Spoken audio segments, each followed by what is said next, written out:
We are live. Welcome everyone to Connected Learning TV.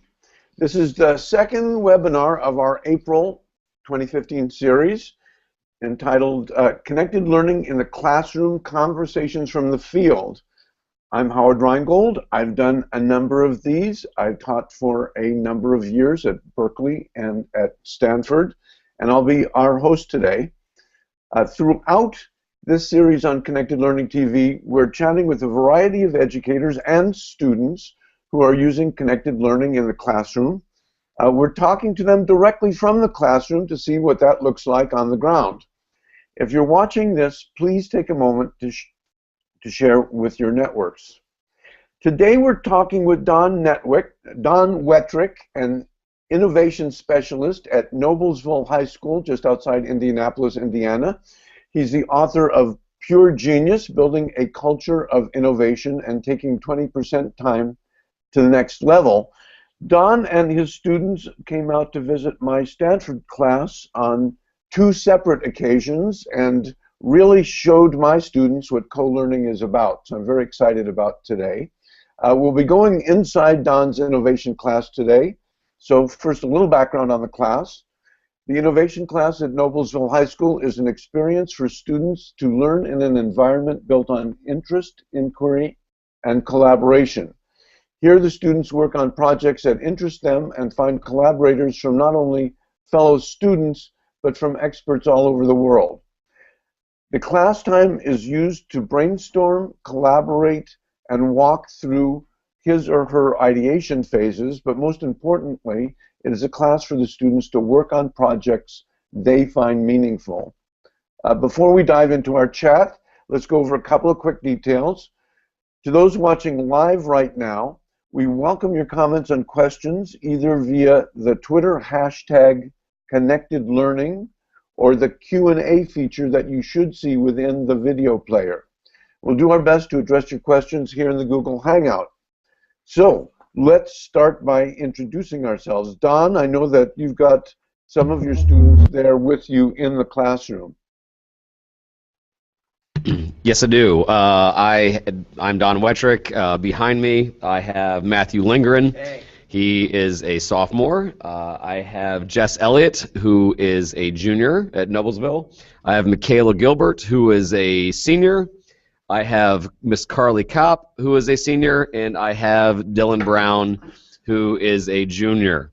And it's a wide variety what I have. I have some people that are heavier into tech, some are into video, some are socially entrepreneurial. So I try to give you a smattering of students.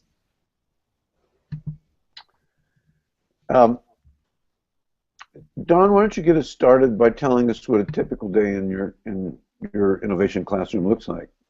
That's the beauty. A typical day, I don't think there is one.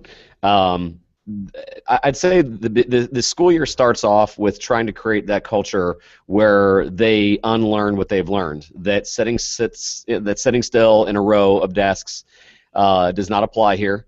That we try to capture what we have an interest in, and that's going to be different for a lot of people. The collaboration doesn't mean the student sitting next to you. So that takes, honestly, I'll let them weigh in on that. That takes, in some cases, a couple of months. We delve into inquiry and what things we're interested in. But then once we're going, then a lot of times at the beginning of the week, they're working on the things they said they were going to work on. They're Skype calling, they're meeting with people, they're beta testing, they're working with entrepreneurs, they're working with fabricators, producers, all over the place. And essentially, I guess, I'm a fan, and they're out there in your backyard, but I kind of like to think that we're kind of an IDEO for education. We don't specialize in one thing, but we specialize in making things better. Our students look for things that need improving or things that they think they could learn more about, and they go about it. They write proposals, and they do the things that they say that they're going to do, which is actually the hard part. I call it the lottery ticket mentality. It's kind of fun to buy a lottery ticket and tell me all the things you would do if you won the lottery. Well, a lot of times, a lot of people can say, this is what I want to do, but the hard part is then actually doing it. So there's me also being a little bit of the taskmaster. I just can't say, hey, just work on it wherever you want and not worry about it. Sometimes it takes some gentle prodding. So some days it's me filtering in and out of the groups and seeing what they're doing, and sometimes it's just me shutting up and leaving them alone so they can accomplish things. Why don't we hear from your students? I've got a bunch of questions for you, but let's hear from them, and then maybe we can talk some more, and then maybe you and your students can talk. Sure. I'll do it round robin style. I'll have them give a 30-ish second what the week looks like for them. I'll start off with Matthew. Hey, my name is Matthew Lindgren, as previously stated. Well, basically, can you go over a little bit to your left so that we can see more of your face? My left is this way.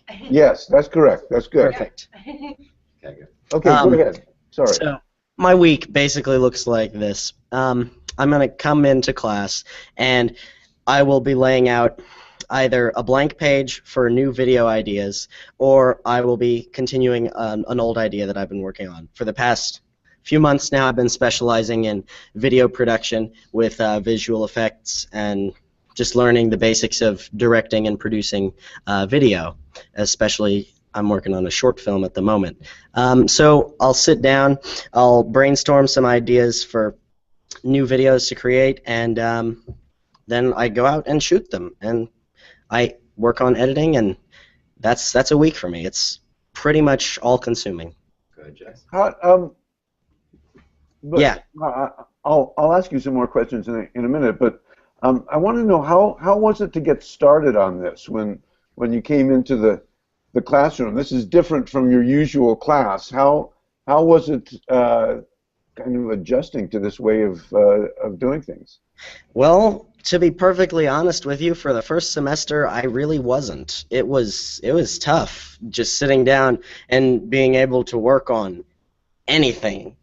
For the entire first semester, I didn't know what I wanted to do. So I was working on projects here and there that I came up with, but I didn't really care about. It wasn't something that was important to me.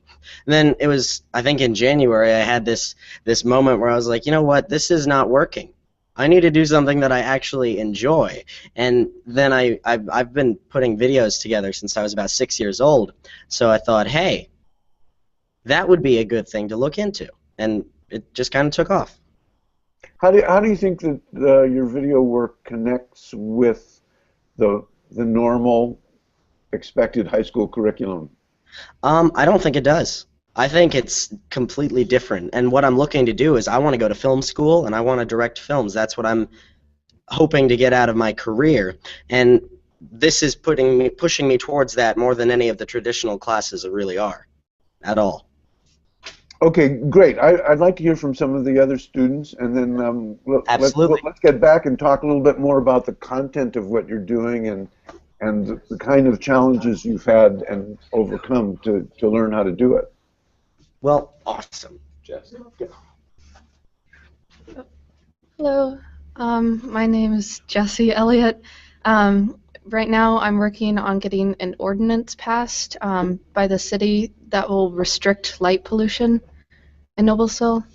And I don't know, depending on what part of California you're in, it may or may not be as big of a problem, but here it's very difficult to see the stars, and so an average week isn't necessarily as exciting for me as Matthew's, but mostly I'll just be emailing, and recently I had a meeting where I got to go out into the field and use a light meter with one of the zoning department administrators, so that was very exciting. But mostly it's just kind of editing through bits of my ordinance and emailing people. Like, I'm collaborating with Duke Energy a little bit, and then but mostly just Noblesville's government right now. What is Noblesville's government and Duke Energy and people like that? What do they say when you come in and tell them that you want to change, you want a law to enable people to see the stars at night? Well, there's a pat on the back, like, good job for doing this when you're my age, but mostly they're kind of very interested in the class, and they can't believe that there's a class where I can do this in Noblesville, or I don't know, they talk about their high school experience and how different it was from what I'm experiencing right now. Well, I'll ask you the same question about what was it like to try to get into this kind of learning?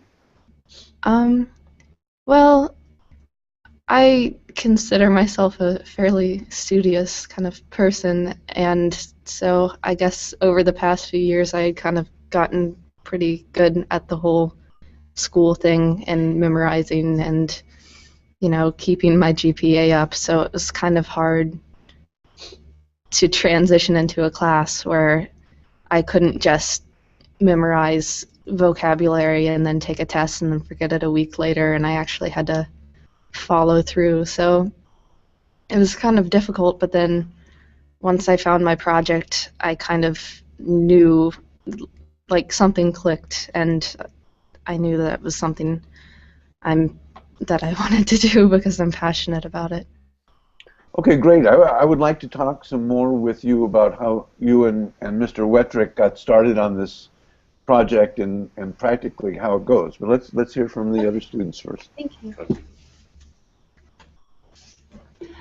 Hi, my name is Michaela Gilbert, and so what I've been working on is starting a business. I have a toy that I developed myself, and I have a rough prototype, and I have a patent on it. And so a typical day for me is coming in, reading through emails that I might have from mentors or anyone that I've met at events that I've spoken at, or just anyone that I've contacted to help me. And so after I go through my emails, I'll assess kind of what I need to work on next, whether that's more product development, finding someone that's willing to mentor me. Right now I've been working on finding manufacturers as well as funding.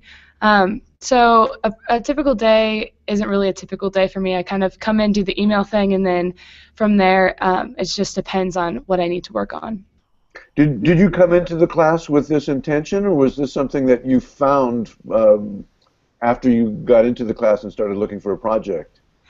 Well, that's kind of yes and no. I started this project back in my sophomore year. I'm a senior now, and I had an idea because I was given a wooden egg, and it was just a project that I had to do for a class, and it was just the typical teacher giving you a student a project to do, and the idea came from that, but it wasn't until I got into this class that I really decided that I wanted to pursue a business and go this direction, and getting started with the innovations way was not as difficult for me as it was for other students, simply because I threw myself into it and learned how to do it just by doing instead of waiting around until I kind of figured out by other people watching others. So, how do you think that this connects with the rest of what you're learning in high school?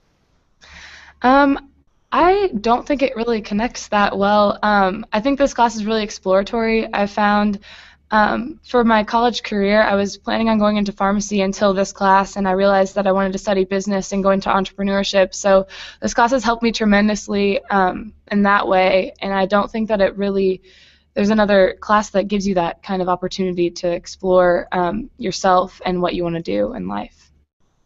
Fantastic. We'll talk some more. Okay. So is that it? 3 students? Are there more? Yes, there's more. Hi. All right. Hi. Hi. I'm Carly Kapp, and what I'm working on is, so I created this website called Heart of the Matter, and I have always had this passion for addressing the low self-esteem of teenagers, especially in female girls. So what I've been doing is getting the teenage girls themselves and parents of those girls to get on this blog and share their stories and their messages and create a positive environment in social media and in the world in order to better our mindsets and to think positively about each other instead of bringing each other down, because girls are vicious these days, it seems like. So that's kind of what I've been doing, and my week typically is just connecting and talking and writing with these people and just trying to get the message out there and just spreading the word about, addressing the heart of the matter. Was this an issue that you came into the class with, or was it something that came up when you started looking for a project? It's actually kind of funny. Like, throughout my entire life, especially my mother, who is one of my role models, has always taught me to, be confident in who I am. And, I've been friends with so many girls that I've seen struggle with this. And when I first came into this class, I honestly didn't think that I could work on a project like this. Like, it didn't matter because I'm just a high school girl. What could I do? But another student came to me and just said, hey, have you ever thought about this? And I said, oh my goodness, yes. And then we just started working and creating this and spreading the word, and that's what's been so amazing to me, is the fact that I can actually finally do something and realize what I'm passionate about. So what have you been learning about doing the project since you started actually trying to implement it?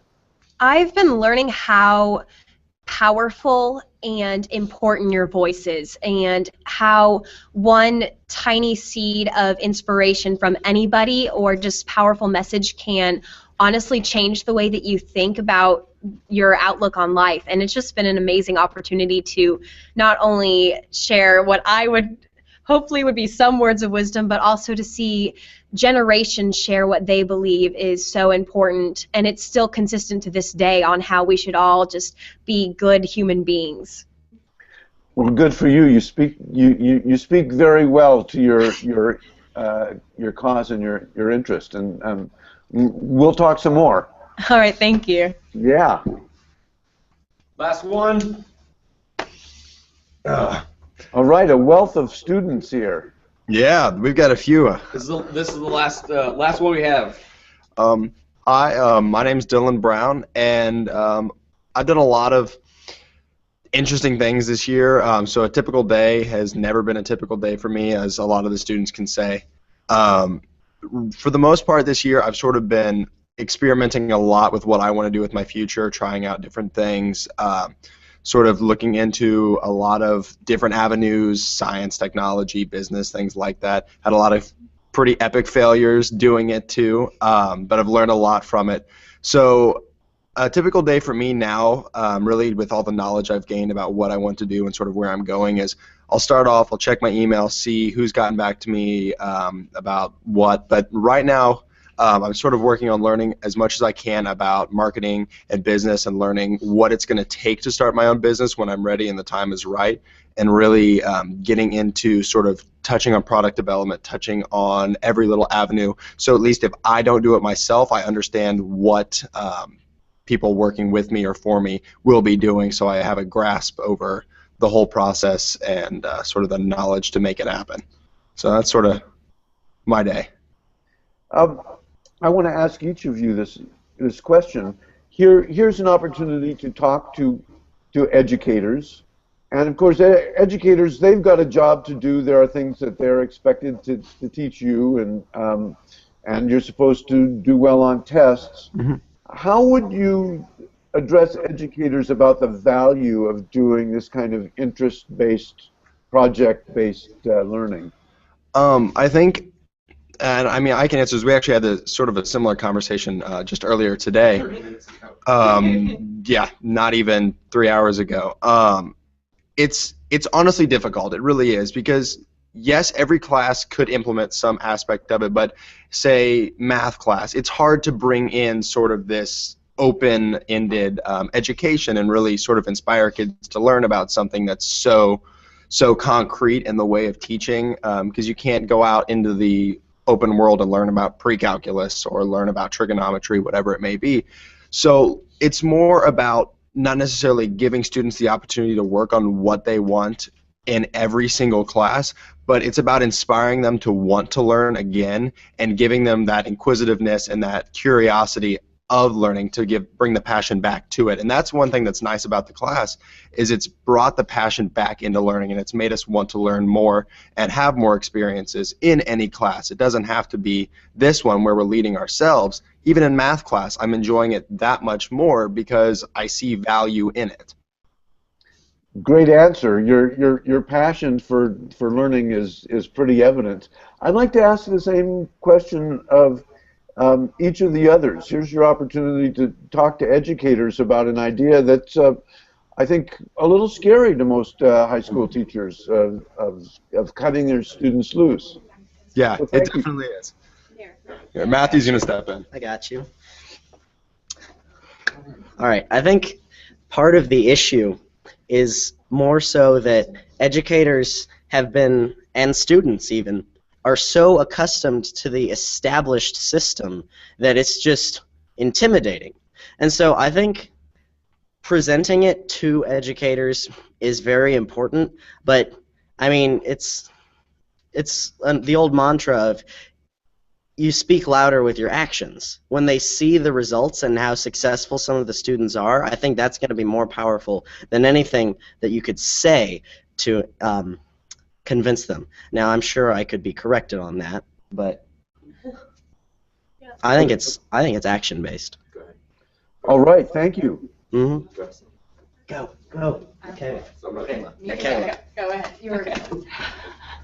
Okay, so my answer to this question is that there needs to be a balance in typical education and then this type of education. And I think having just one class of the day to devote to passion projects has really helped me out. And so I think just having that one class could really help. And in presenting this to educators, I know that's a very big struggle. Just yesterday, we were at the Indiana After School Summit, and that's about clubs that are after school, and they wanted to know how they could implement this. And I talked to one woman who is struggling with how they should present this to their administration, and I simply said they could use us as examples, and they just having students talk about what they would do with the time and that they're not just going to sit there is really convincing, I think.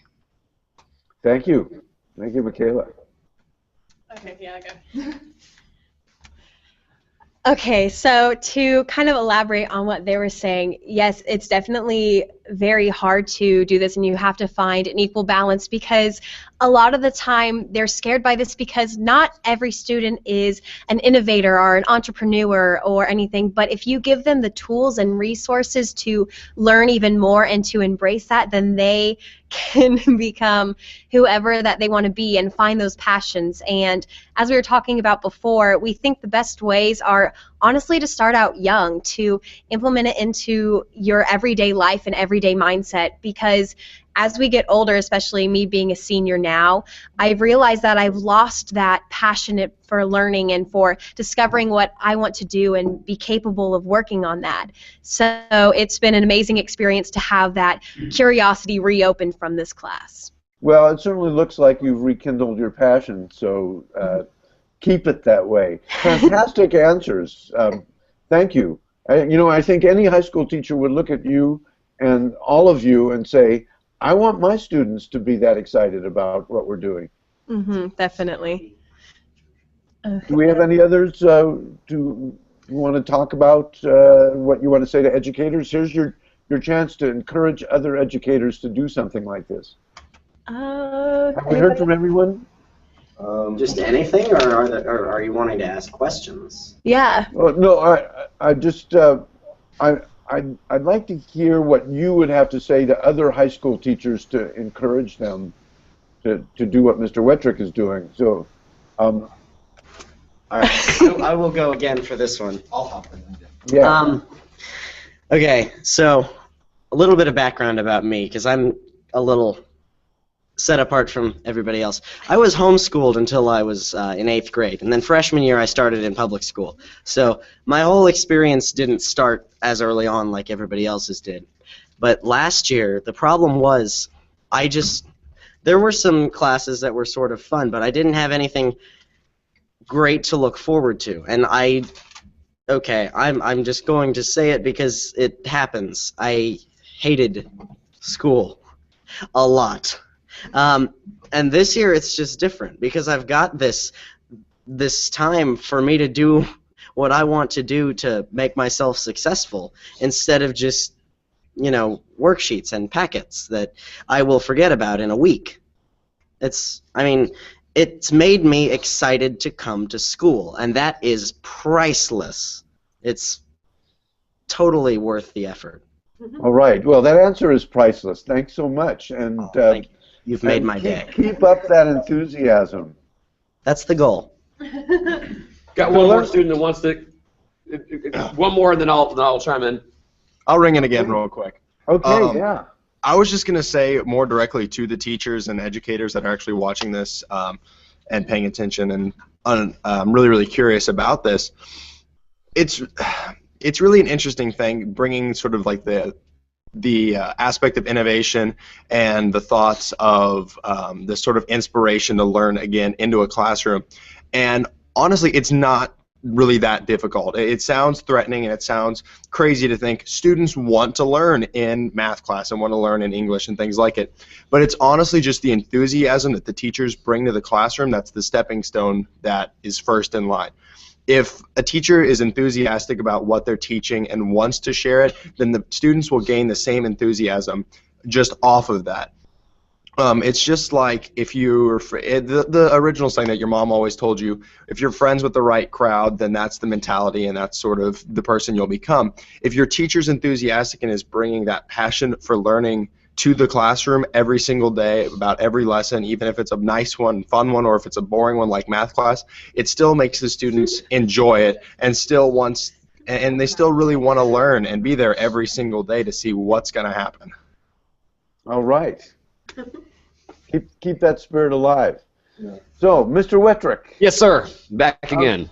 How do you facilitate this kind of inquiry-based learning with your students? How do you get started, and then how do you continue to get them? How do you get them this enthusiastic? How do I get them this enthusiastic? I mean, that's a great question. I mean, I guess some of it started in the sense that I didn't like school either. I was raised, I had to like school because my dad was a teacher and my mom was a stay-at-home mom, which means she was a teacher as well.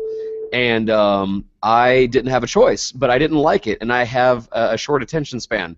So if I'm enthusiastic and I have a lot of varied interest and I'm modeling it, then I think it becomes easier for them. But they're talking to you 6 months deep of having this kind of environment. This wasn't the case our first couple months. So part of it is, and that's really what I wrote my book about. It's culture building. It's getting this kind of environment. It's taking field trips out to Stanford and visiting your class. It's taking field trips and visiting the good folks at Facebook and at Google, and we went to some smaller startups out there as well. When they see that's the way the world works, or at least really cutting edge places, when they see that's the way they work, they think, well, that's liberating. I want a piece of that.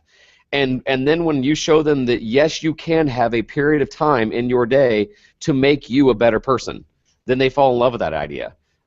Because, you know, we spend a lot of time and money in education for kids that don't want to be here. Well, ask yourself, why don't they want to be here? And if they could, and if they had to be here, what could you help them achieve to make them feel successful and also give them a chance to do even better? And so when you create that environment, you know, that success breeds success. That enthusiasm breeds enthusiasm.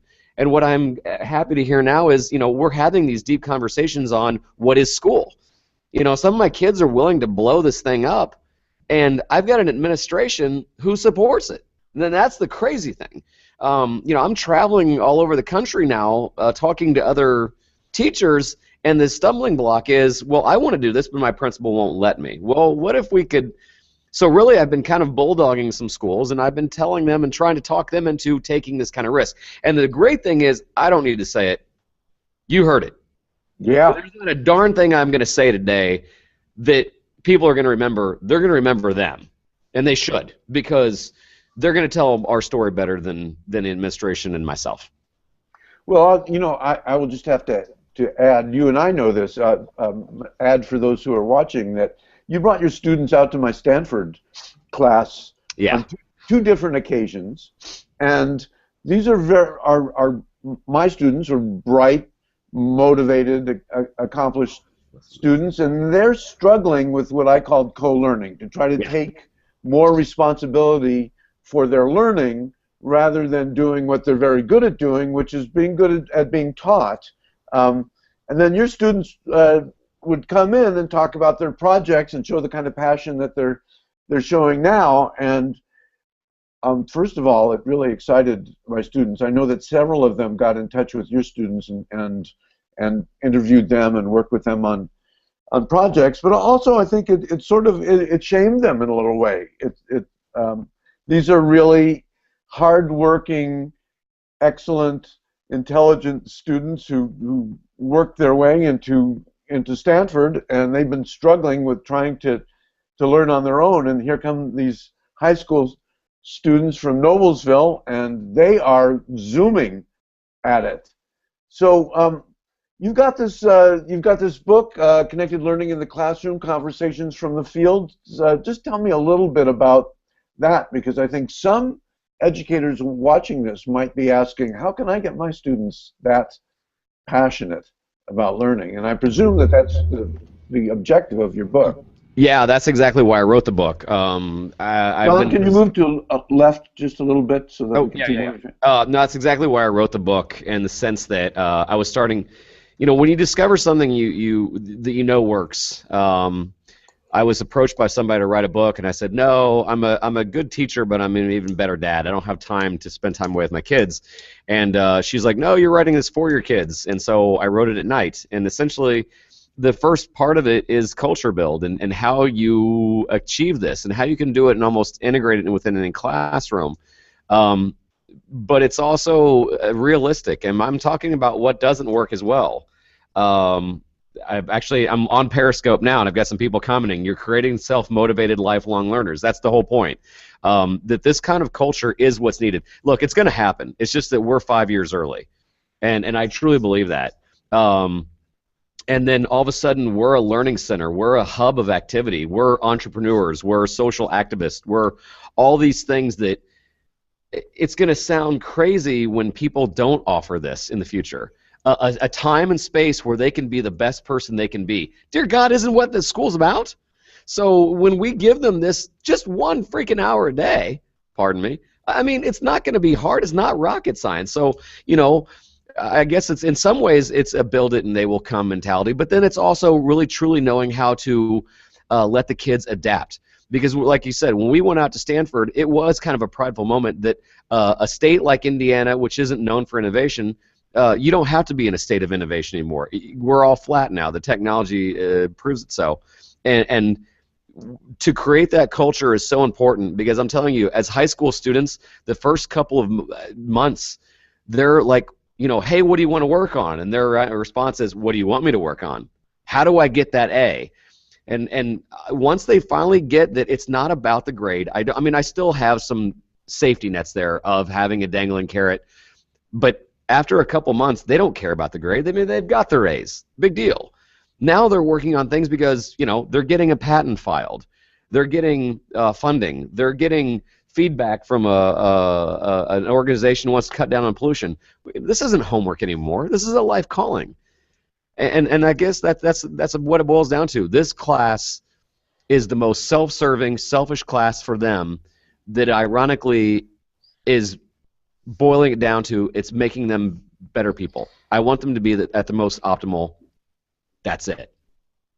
I think we got a little taste of the range of projects that you've got going, but I remember when I first got in touch with you, it was through your student Paige Woodward, and her project was to try to sell DVDs to all of the school districts in Indiana to show them how to use social media in learning. And I remember there was one of your students was creating an iPhone app.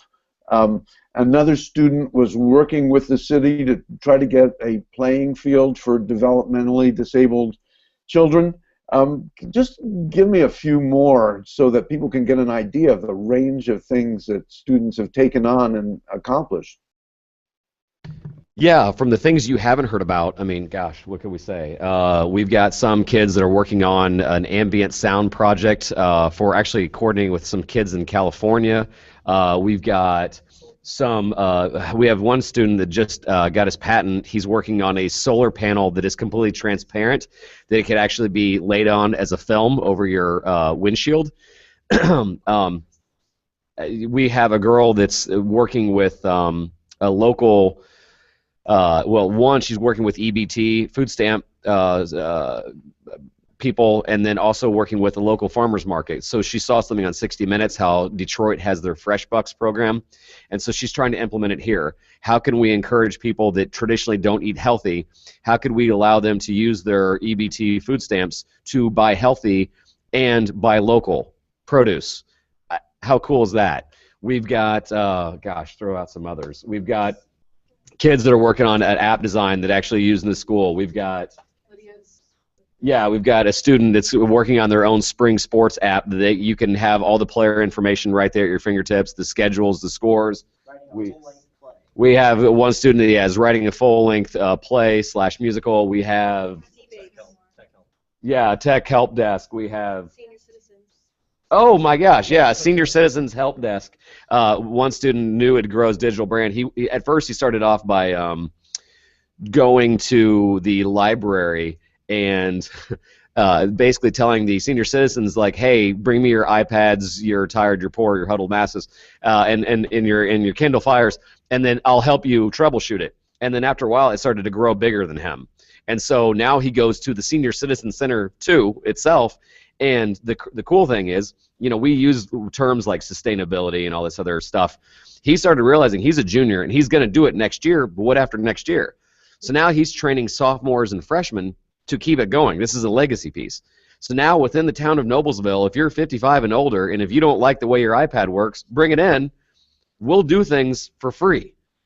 And how empowering is that? And you know this better than anybody, Howard. When all of a sudden you put kids in front of other people and they show that they're in it to help, one, the mentality of today's kid is shattered. And number two, people that come in are like, boy, I know a guy that you need to talk to, and opportunities begat more opportunities. So it's a constant feed, and this is, I say it too much in my book, and they get tired of me saying it, opportunities are everywhere.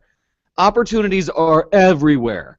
And what if the teachers could find some opportunities and get the students started? Because now that they're started, they don't need me anymore. They do not need me.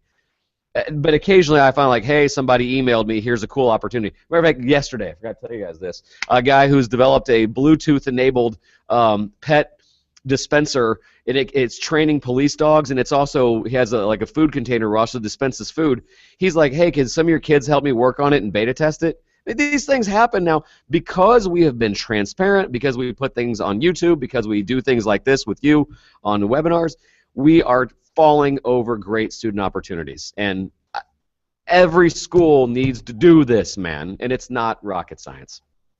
Well, you know, I know you say that that it's not rocket science, and that after a point the kids don't need me, but I'm sure that there are things that you do besides knowing when to just shut up and let them go to support and facilitate what they're doing.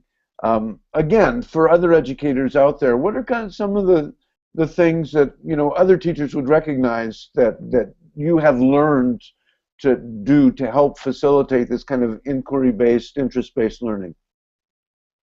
I gotta give a big congrats or a shout out to one of your cohorts there at Stanford, Tina Seelig. You know, I've read her books, and you know, she talks about the collecting and connecting. You know, at the start of the year, we were collecting as many ideas, and anytime you can connect one or more ideas together, you're winning. Oh, did we just go dead? Oh, there we go. And also, like Freakonomics, the guys, they in their book Think Like a Freak, they had the premortem. I started off the year, you know, a postmortem is an autopsy. Here's how you died. A premortem is you thinking, how is this going to die? So I remember I started off the class saying, how are you going to totally fail this class? How are you going to screw up this opportunity? And actually, I still have them up on the board. They're still hanging up there now. They started writing out their own premortems. You know, I'll get lost too much in theory. I won't follow up on what I want to do. I won't have any idea of what. They were telling me. So just simple things like that. Big fan of collecting and connecting. Big fan of identifying how you are going to fail before you fail. And then it's just the simplest thing in ever. But I think they'll tell you, and actually I'll turn it over to them, brainstorming. We have pitch days that have to be seen because, again, that culture build, we all love one another now. And so when somebody's not doing well, a student can say, here's what you're doing wrong, and no one gets upset about it. So sometimes if you pitch an idea and say, I'm thinking about doing this, another kid might go, ooh, I know what you should do. And they're not mad at each other. Yeah, I've got some other people talking. Yeah, we do feasibility studies. You know, we look into whether it even can be done. A lot of times school has red tape, so you kind of shut it down. So doing feasibility studies on whether you can even do the project or not always helps. These are just a few things. Do you guys anybody else anything to add? I'm going to turn it over to my students again. I'd love to see you and your students interacting, so that why don't I turn the interview over to you and you turn it over to your students and get them talking about what you think other educators and other students would be interested in hearing. Sure. Actually, somebody just came up with a question on here. How many students have patents? We have 3 right now, and we're looking into a 4th. Just pull up a chair. I'll interview you. And actually, yeah, I like your idea. So, Michaela, other than some of the things that we were talking about with the collecting and connecting and the brainstorming time, what are some things you would tell teachers on, okay, it's not that hard to implement, what would you do?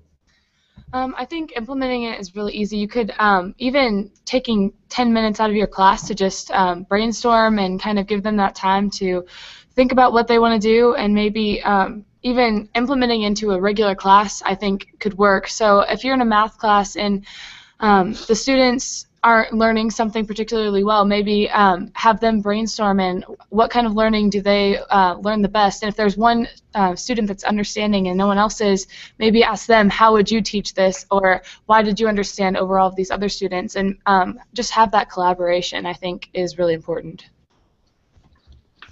Okay, Carly. Yeah. Carly, go ahead.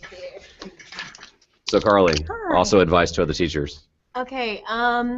Well, I guess this is more advice to the students. So when it comes to finding what you want to do in brainstorming, ask the one thing that you are scared to do, but you've always wanted to do it. Ask what your greatest fear is, because you're scared of failure, and then go and do it. Because if you don't, then you'll just be left with all these what ifs. And if you don't, then if you do, then there's so much more opportunity and potential that you'll have. So. Yeah. Fantastic answer. Yeah. No, I do. I love that. Actually, Matthew was just talking to me the other day. Matt, if you want to step up, he even talked about sometimes it's the simplest of answers, but he said the other day, start with what you love. Yeah. Weigh in on that. I don't know if I mentioned this earlier, but the first semester, I was doing a lot of things that I didn't care about, and each one of them consistently would flop. But so specifically, like if you were a teacher, when you said your mantra is do the things you love, how does a teacher know what you love?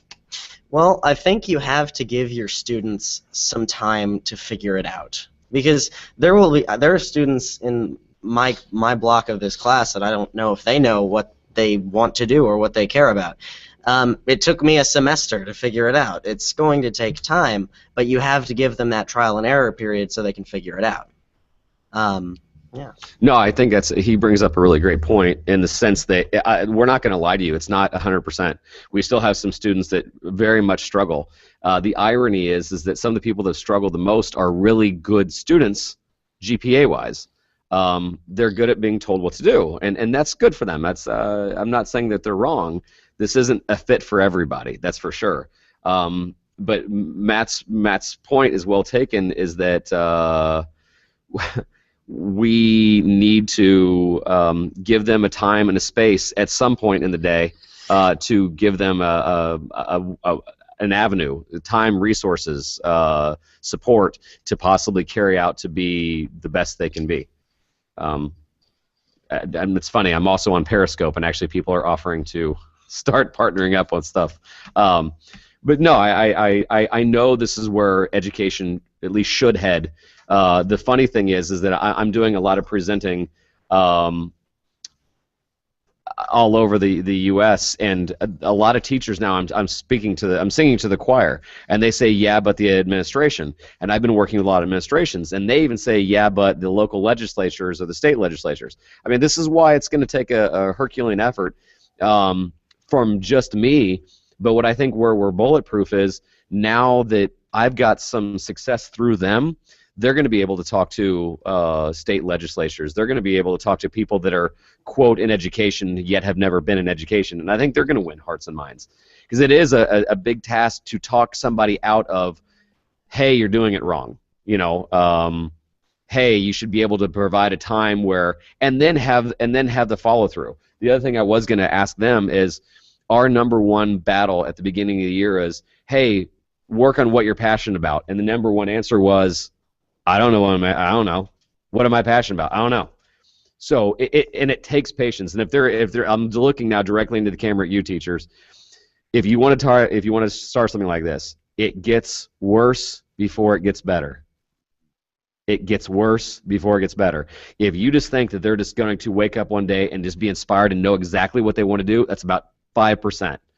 Everybody else has to acclimate. They have to get used to this kind of environment, and then they can thrive. Do not throw the baby out with the bathwater at first. Let them have time. Let them get past it. Let them get over the fears that I'm going to be failing them if they don't do blah, blah, blah. Let them have time to experiment, and then you can move forward. So this is not a 1-week creativity crash course. It is a journey, and you have to be patient. You know, quite often saying that a student is struggling is kind of a pejorative. You're saying that they're in trouble. But I think that what you're saying is that struggle is struggling to find the idea and struggling to find the way to implement that is an important part of the learning. And honestly, asking the right questions. And you're right, struggling is part of it. And I'd say most people's projects in here, it came because something else didn't work out, or something else pushed them to all of a sudden find it. One of my heroes in life is Joseph Campbell. Joseph Campbell completes me. And his famous, obviously follow your bliss, but the other thing is, in the cave you fear to enter lies the treasures you seek. And I think Carly said it earlier, the things that scare you, the things that you wish you could do but you've never really had the opportunity, that's what this is about. And right there in that cave, go in it and find your bliss. All right, so let's see, what more can we hear from your students here? They speak very well to what you're doing. You have some questions for your students? Yeah, I'm gonna turn it over to Jess here. Jess. Well, I'm going to interview you. Don't worry about it. Jess, I've got to put Jess on the spot here. There's only one thing Jess lacks, and that is bravado. She totally undersold the things she's doing. She's doing great work. The local CBS affiliate is already wanting an interview with her. Everybody talks about thinking global and acting local. She's doing it. I mean, she's doing it. So Jess, let me ask you, your biggest, you'd mentioned sometimes that sometimes people take you seriously, but sometimes people think that, oh, you're just a student. How have you worked around that? Like, you're working on a project that doesn't seem like it fits in the school. It seems like you're an activist outside of college. How have you fought the battle of, I'm just a kid? Jess, before you answer, can you move just a little bit to your right? Yeah. So that we can see your whole face? Okay. Okay, great. Thank you. Well, fortunately for me, I've had more. Fortunately for me, I've had more people just be encouraging and welcoming. The only time people haven't really taken me seriously is when they don't really have any background on the class, I think. So when I'm emailing like a city manager from somewhere out west to talk about like their light pollution ordinance, they just they don't email back. So honestly, I'd say it's just persistence, because like if they don't call me back, then I just keep calling and. So have you seen emailing. This class as a gateway and doors opening because of the class? I always start off my emails when I'm emailing someone for the first time. I always start them out with a description of this class, because it kind of sounds science fair project-y without the class. So I don't know. I figure they won't take me seriously if I just say, hey, I'm doing this. But if I say I'm in this environment and this is something I'm doing at school, they take me more seriously. Well, and that's the other thing that inspires me, Howard, is that it's our story of what the class is that opens doors. And again, I'm talking now to teachers. Every teacher is a celebrity in their community. I mean, teachers know somebody that knows somebody. Heck, it's why a lot of us, people go into real estate or insurance sales, is because we know everybody. So those people, the people you already know, those connections you already have, those are opening up doors to our students as well. Now, she doesn't need my help because she's found her own people, but she's right. Just explaining, hey, I've got this class, and people go, wait a second, you have a class, you can do this? You can work on a local ordinance, I think is a great asset to have. But I've heard this from a couple students that every now and then you get wedding reception talk. No one likes to say no to kids, so they'll just say yes to everything and then not follow through. We're still fighting past that a little bit, but for the most part, pushing past that. You know, I'm hearing one thing that you've evidently learned, Jess, which is that there's a very ancient Chinese saying, perseverance furthers. So it sounds to me that you're learning that just stick to it and keep doing it and flow over the obstacles like water, and you'll get there. So I'm expecting to hear things about you in the coming years. So go for it. Thank you. Don, we've got a few more minutes. Yeah. Let's hear from some more students. Okay. Who else wants to go? Michaela? Okay. Michaela also has got a provisional patent, and I guess I'm interviewing you. So what is it about your your business journey that you have found that this kind of environment should be replicated over, let's say, a traditional business class? Wait, so why is this more important than business? Well, how is this environment that you've encountered? Why is that possibly more relevant to you than taking, let's say, a traditional business class? Okay. So I think this class has really been better for me than a business class because business, to me, meant sitting in a boxed office and not doing anything other than just writing papers or helping other people with their finances, and I thought that was so boring before this class. And taking even an entrepreneurship class at school is very structured, and you're forced to do things that maybe you're not as passionate about.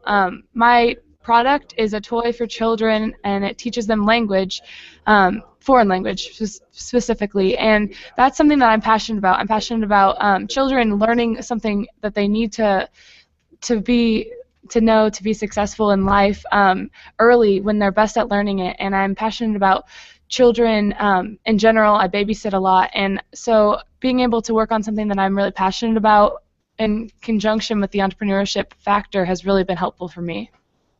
I can tell. Good luck in the future. Well, thank you. Okay, Howard. All right. So we got a couple more minutes left here. Some closing words of advice, maybe to administrators about what's the benefit of allowing other teachers to do this. I'll close this honestly the way I closed a lot of my presentations here lately.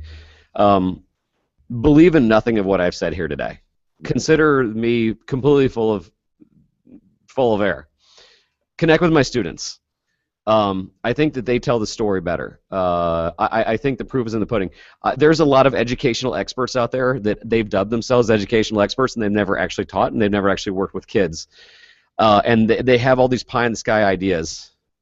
It means nothing. It means nothing unless there's work to it. And I seriously, I would like for you to connect with my all-stars. You know, I'm at Noblesville High School. We have a YouTube channel called NHS Innovation.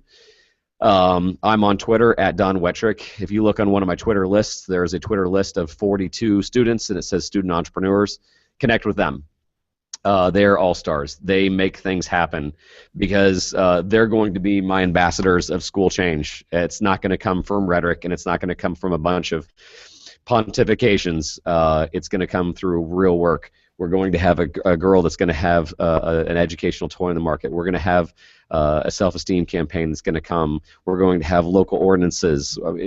These things are real, and they'll tell the story. And it's a great story. Thank you so much. Yep, so this wraps you, up the second webinar of our April 2015 series, but please feel free to keep the energy going on Twitter using the hashtag #ConnectedLearning.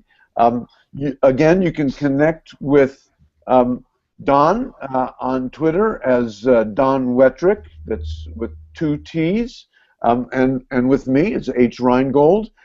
If you found this conversation helpful, please share it with your networks. And if you'd like to know more about upcoming webinars from Connected Learning TV in 2015, please visit connectedlearning.tv. Sign up for the email newsletter.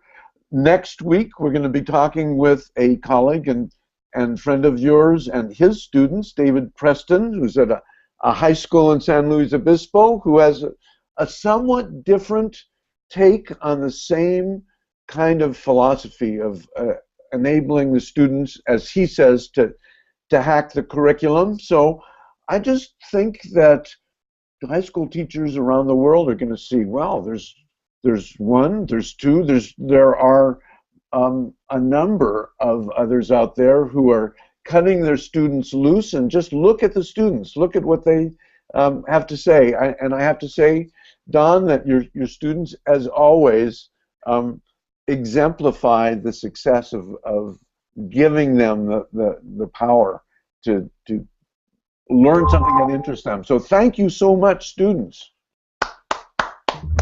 Thanks, Howard. Yeah, actually, that was the bell for them to leave, so perfect timing. I appreciate you having me on. Actually, I appreciate you introducing me to David Preston, who is now my brother in many ways. So thank you guys for joining us. Let me know. All right. All right. I guess that about wraps it up. Howard, again, appreciate your time, appreciate your insights, and giving my students an opportunity to get the spotlight. All right. Take care, and good luck, students.